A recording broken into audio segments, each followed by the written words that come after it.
دەستپێکە دەست عیماد عیسا لاعبێ نادیا جیهاد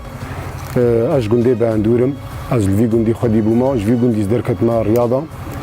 بڕاستی دەستپێکە حیاتامی ڕیادیدا پچکی زەحمەت بوون گەلک هەبوون ئەوەل دەوری دەستلەیستم ئەم بەتەڵی سووریا دەرکەتنەوەی ساڵێ 21 باری دەم لەیستنم گۆڵێکی تەنی خوار ناوێ براتی مە دەرخست بڕاستی ناوێکی گەلێکی مەزن بوو پشت نادی جیهاد ردهات بقەوەت بوونا خوا بدعما خوا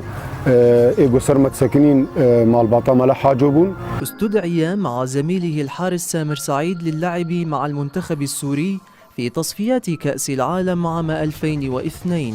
عاد في الأعوام الأخيرة إلى مسقط رأسه وبيته الرياضي الأول الجهاد الذي كان في ترتيبات الدرجة الثانية من الدوري السوري.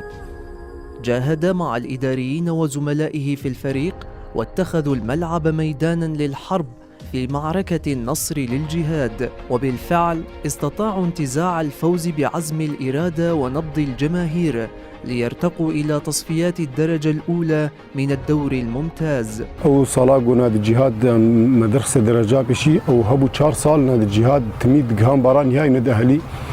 أزوي صلاة قنا أهلي وصالي أم بالأزوي جو مرد موسى من الجزيرة ليستن صلاة بشترى أزوي وسليماني وسفانا وجوان حسو أف جيش هاتن أم جزيرة هاتن أم بقران مبارامي تالي أم محافظة ربون لاعب مرهبون يك جوانا رحمتي يسن كوچو جيليم ديم بافر ليستن مدام خوش بافر درباسكر سامر بو غولاري شباب ابوز غولاري ناشينا بو مروان طاهر بو افخورتي غولك شوكت حسين بو حسن چاچان بو فضلا فاناك جيل سرم هيا.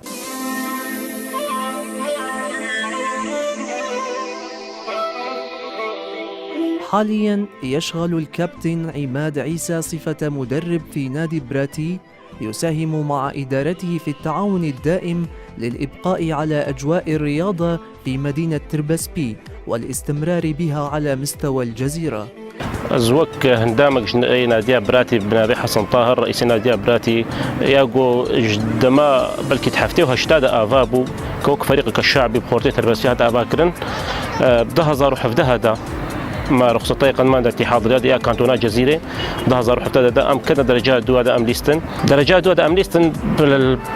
فضلا خورتات تفا طبعا ودسبيكا يا عماد عيسى كابتن فريقي واوجي يكش مؤسسي كيفني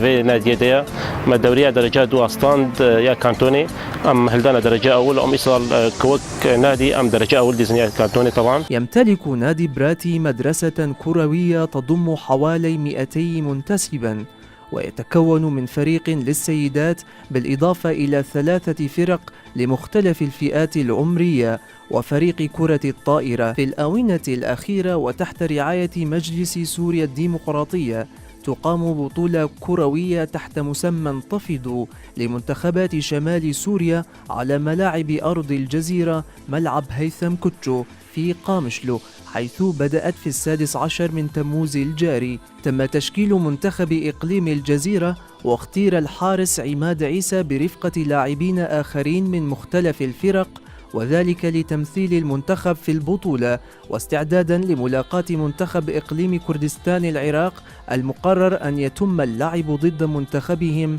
في حال الفوز بالبطولة.